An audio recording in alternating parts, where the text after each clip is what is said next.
মায়ের কথা শুনে আখিকেই বিয়ে করছে গৌরব। সম্পূর্ণ জানতে দেখতে থাকো। কালীপদকে এমন ট্রিটমেন্ট করেছে ঝিলিক, কালীপদ বারবার করে ওয়াশরুমে যাচ্ছে আর আসছে, কোনোভাবেই বিয়ের পিঁড়িতে বসতে পারছে না। আর এসব দৃশ্য দেখার পরে পিসিমণি বলে, আমার গোড়াটা যদি এখানে থাকতো ওই বিয়ে করতো আখিকে। আমার গোড়াটা নেই বলেই আখির এই কপালে এখন দুঃখ। তখনই রাইমা বলে, আপনি থামুন তো পিসিমণি, আমার দাদার সাথেই আখির বিয়ে হবে, অন্য কারোর সাথে না।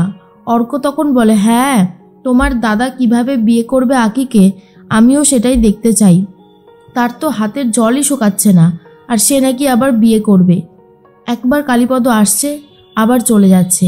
কালীপদর অবস্থা এতটাই খারাপ যে সে কোনোভাবেই এসে 1 মিনিটের বেশি দাঁড়াতে পারছে না। রাইমা তখন বলে, দাদা অনেক হয়ে গেছে তোর বাড়াবাড়ি, চল এবার তুই বিয়ের পিঁড়িতে বসবি। এরপরেই কালীপদ বলে, শোন তুই আমার কাছে আসবি না, তুই আমাকে যখন তখন মেরে দিতে পারিস, একদম আমার কাছে আসবি না, তুই দূরেই থাক, বুঝতে পারলি? তখনই রাইমা বলে, দাদা তুই আমাকে ভুল বুঝছিস। কালীপদ বলে, গুরুমা বলেছিল যে আমার রক্ত সাদা হয়ে যাবে, কিন্তু আমার মনে হচ্ছে গুরুমা একদম ঠিক কথাই বলেছে। আমি না আর তোকে বিশ্বাস আর ভরসা করে উঠতে পারছি না, তাই তুই আমার থেকে একটু দূরেই থাক। কথাটা শোনার পরেই তার মধ্যে রাইমা বলে, উফ, যে দাদাকে নিয়ে কি করি কিছুই বুঝে উঠতে পারছি না। এদিকে আখি মনে মনে ভাবে, মানে ঝিলিক মনে মনে ভাবে যে কে বিয়ে করবে শেষ পর্যন্ত আখিকে। এরা তো বুঝতেই পারছে না যে আখি এখানে নেই, রয়েছে ঝিলিক। তার মধ্যেই জ্ঞান ফিরে এসেছে পিয়ারের। পিয়ার তো উঠে পড়েছে আর ভাবে এই অবস্থা কি করে হলো। তারপরে এই ঘটনাটা কিছুটা আগে থেকে ভাবতে থাকে আর বুঝতে পেরে যায় যে ওই শয়তানগুলো এই অবস্থা করেছে। একবারে ছাড়বো না, একটু একটু নিজেকে আগে দাঁড় করাই, আমার মাথাটা এরকম ঘুরছে কেন। এর মধ্যে গোড়া তো চিৎকার চেঁচামেচি করতে থাকে, কিন্তু গোড়াকে তো আটকে দিয়ে গেছে, গোড়া তাই কোনোভাবেই বেরোতে পারছে না। এদিকে প্রিয়রঞ্জন ভাবে এই সব কিছু গোড়া করেছে। ওই মহিলাটা বলছিল অবশ্য যে গোড়াই নাকি আমাকে একদিন মারবে, তাই মনে হচ্ছে এখন ওনার কথাটাই ঠিক। এরপরে অফিসের ভেতরে গিয়ে গোড়াকে ডাকতে শুরু করে। গোড়ার চিৎকার চেঁচামেচি শুনে দরজাটা খুলে দেয় প্রিয়রঞ্জন আর বলে, তুই এসব কিছু করেছিস তাই না, দাঁড়া, তোর একদিন কি আমার একদিন। তখনই পিয়ার বলে, আমি তোকে ছাড়বো না। গোড়া বলে, আরে মামা তুমি আমার কথাটা শোনো, কি করছো তুমি আমার সাথে? আমি তো নিজেই বন্দী হয়েছিলাম, তুমি তো সবটাই দেখেছো। এদিকে অনেকবার পলি ফোন করেছে গোড়াকে, কিন্তু ফোনে পায়নি। এদিকে ঠাকুরমশাই বলে দিয়েছে আর 10 মিনিট বাকি আছে লগ্ন।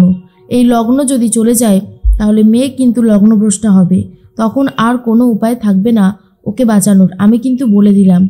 এর মধ্যেই পিয়ার বলে, ওই লোকগুলো ফ্রড, কোথা থেকে এসে আমাদের ঠকানোর প্ল্যান করেছিল, তোকে আমি ছাড়বো না গোড়া। গোড়া তখন বলে, মামা আমি তো বুঝতে পেরেছি, বলো এখন আর আমি কি করতে পারবো, প্লিজ আমাকে ক্ষমা করে দাও। আমাদের ফোনগুলো কোথায়, ফোনও খুঁজে পাচ্ছি না। এরপর পিয়ার বলে, অফিসের ভেতরে রেখে আসছে নাকি দেখতো। এরপর দেখে যে হ্যাঁ, অফিসের ভেতরেই ফোন দুটো ছিল। অন্যদিকে অজ্ঞান হয়ে গেছে কালীপদ। কালীপদর আর কোনোভাবেই জ্ঞান ফিরছে না।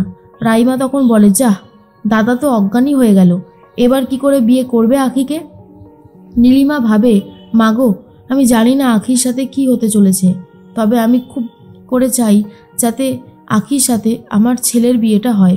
এরপরেই নীলিমা চলে গেছে গৌরবের কাছে।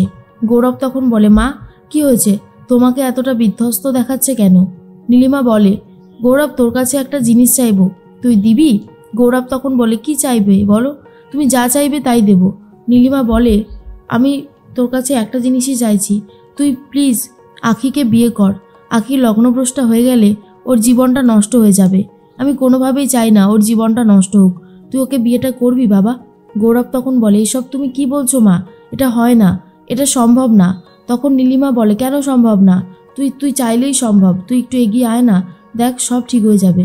কিন্তু গৌরব কোনোভাবেই বিয়েটা করতে চায় না আর বলে, এই বিয়েটা করলে কারোর জন্যই ভালো হবে না, আর তার থেকেও বড় কথা, আমি তো আখিকে ভালোবাসি না, তাই আমি আখিকে বিয়ে করতেও পারবো না।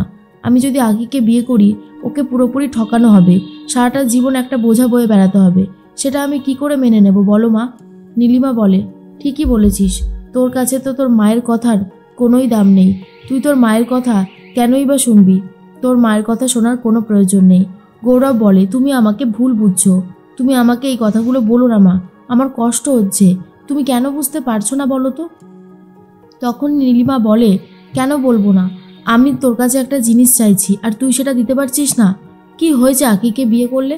আঁকি তো ভালো মেয়ে, অনেক কষ্ট সহ্য করেছে, কত বছর থেকে এই বাড়িতে রয়েছে, প্রত্যেকটা দিন ও চোখের জল ফেলেছে। তাই বলছিলাম যে তুই ওকে বিয়ে করলে ও ভালো থাকতো, তা তুই ওকে বিয়েটা করতে পারছিস না।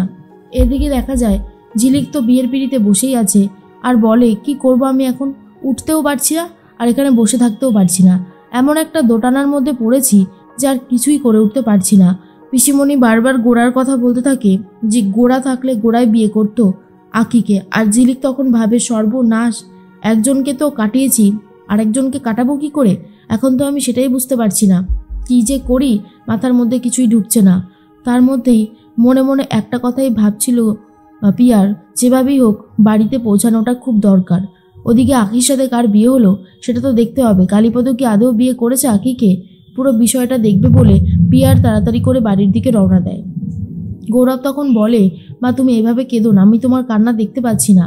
নীলিমা বলে, কাঁদবো না তো কি করব বল, তোর জন্যই তো আজকে এই দিনটা আমাকে দেখতে হলো, তুই প্রমাণ করে দিলি যে তুই পিয়ারের ছেলে, তুই আমার ছেলে নোস।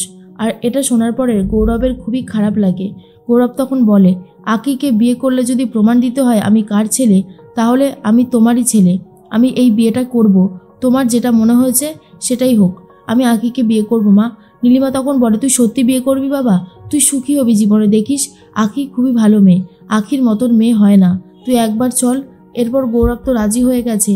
গৌরব ভাবে, আমি জানি না আমি ঠিক করছি কি ভুল করছি, তবে আমি মায়ের কথা শুনে যা করছি সবটাই মায়ের জন্য, আমি আঁকিকে ভালোবাসি না, মন থেকে এই বিয়েটা করতেও পারবো না, তবে মায়ের সম্মান রাখার জন্য এই বিয়েটা আমাকে করতে হবে।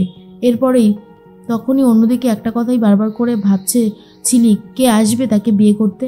আর নীলিমা তখন বলে, লগ্ন এখনো পেরিয়ে যায়নি, গৌরব বিয়ে করবে আঁকিকে।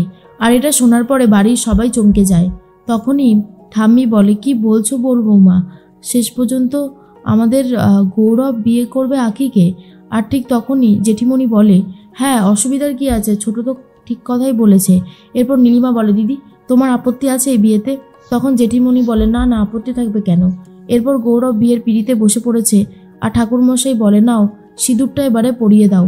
তখন গৌরবের মনে পড়ে যায় আঁখির সাথে কাটানো কিছু সুন্দর মুহূর্তের কথা, আর সিঁদুরটা তখনই পরাতে যাচ্ছিল গৌরব, কিন্তু চলে এসেছে সেই মুহূর্তেই পিয়ার আর বলে, দাঁড়াও, আমার অনুমতি ছাড়া তুমি আঁখিকে বিয়ে করছো কোন সাহসে, কি হচ্ছেটা কি এসব নীলিমা?